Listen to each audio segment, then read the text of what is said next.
Learn how to make this vintage looking jewelry box on Heather's How To. Hi, I'm Heather. Every girl has special pieces of jewelry and trinkets that she likes to keep close at hand. I'm going to show you how to make a cute vintage style jewelry box out of something you might not expect, a cardboard cheese box. With this and just a few other materials, in no time you'll have a great little jewelry box to keep your special things in.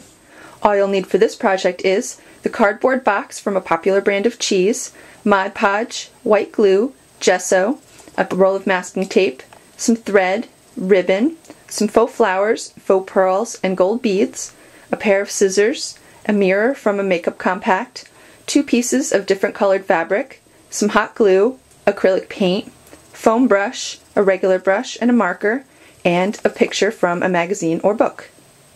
First you want to remove the labels from the cardboard box. Take off as much as you can. Don't be too fussy about it because we're going to be covering up most of the surfaces of the cardboard box. And once you have the labels removed, start priming the surface of the outside edges of the box here, and outside along the bottom here and here, and then also on the inside edges of both the top and the bottom. And once your primer is dry, take some acrylic paint. I have some nice metallic gold, and put a nice coat on all the edges that you just primed. And while you're waiting for the paint to dry, take your 2 pieces of fabric and you're going to want to trace 3 circles to place inside the box and on the bottom.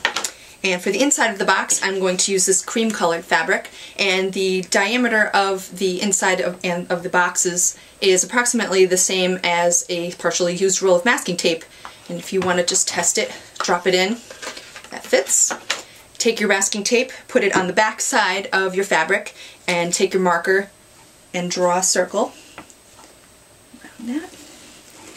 And then do the same with your other piece of fabric, so you end up with 3 pieces. Then cut out the circles that you traced. And for the one that goes on the back, there's a little bit of a lip to the box, so you may want to cut it a little smaller. You don't have to, you can make it overlap if you want, but if you'd like it to fit a little better in there, just cut it a little tiny bit smaller. Then take your Mod Podge and put some, start with the inside of the box and coat that with a little bit of Mod Podge, and then stick your first piece in. I'm going to take the cream color and place it right in the bottom and press it down a little bit, and then do the same for the other 2 sides. Now take your magazine or book image. I have here a nice reproduction with some fashionable ladies, and do the same thing as you did with the fabric pieces. You can use the masking tape roll as well for this. Place it over it. You're going to be putting it on the top of the box, and it also has the lip on it, so you may want to do it a little bit smaller than the top of the box here, or you may want to overlap it. That's up to you. So you do the same thing. Place it where you want it to go and trace it. Then cut out your image and take your Mod Podge once again and coat the top of the box. And then place your image right on top and press it down just a little bit. Right, next take some ribbon and your hot glue and glue around the edge of the box. You can do as much or as little of this as you want. I'm going to go around the bottom edge only of the bottom part of the box, and I'm covering up a lot of the gold paint on the bottom, but you'll still see it underneath on the bottom edge. And just go all the way around.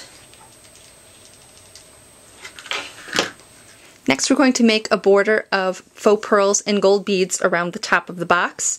And one trick I like to use is to take thread, keep it on the spool, or tape it down with a little piece of tape on one end, and thread all your beads on there first before you glue them on.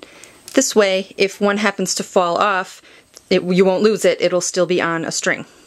And take those, you'll need about 12 inches worth of beads to go all the way around the box top. And once your beads are all threaded, take the end, leave some thread on there so you don't lose them, and then start with your hot glue gun, put a little dab at the very bottom of the box top, and secure the first bead in place.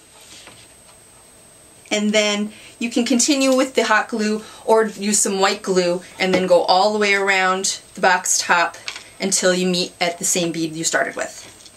Then take your threaded beads and glue them all the way around the box. And once you get to the end, secure the pieces of thread into place, the little end pieces, and then you can clip that. Next, take some flowers and a piece of ribbon. I've taken a little piece here and tied it into a bow. Take your hot glue, and where the beads meet at the bottom, put a spot in there, and then secure the flowers in place. And then also attach the bow right in front of that. Next, take your compact mirror and put some hot glue on the back of that.